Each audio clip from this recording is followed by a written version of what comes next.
Mazardáros televozaš, zazmará koroš, porozhováš. Slovenská televízia uvádza Večer s poéziou.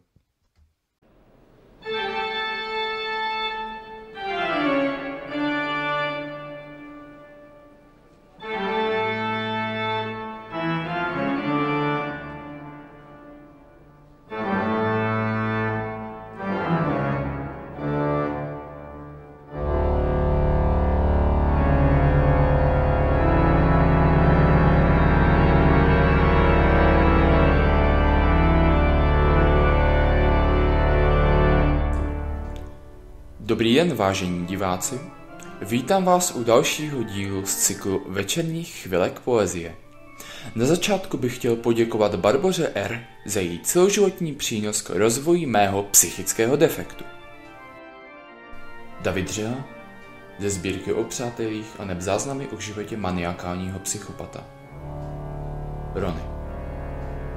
Byla jednou jedna Rony, co ráda jezdila by na mém koni.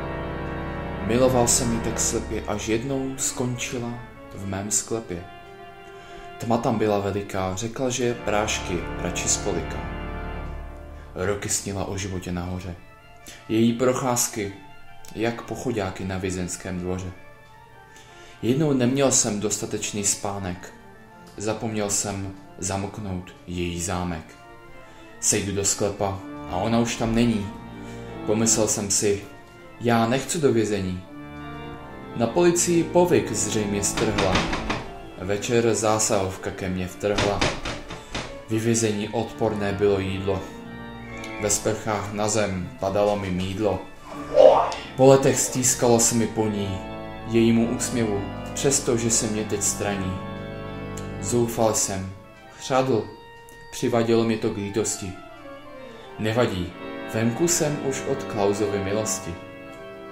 Teď sedím v autě u jejího domu, doufám, že to neudělám znovu. Vážení přátelé, děkuji vám za vaši pozornost a hlavně tobě, Barčo. Vyrobila Slovenská televízia 2015.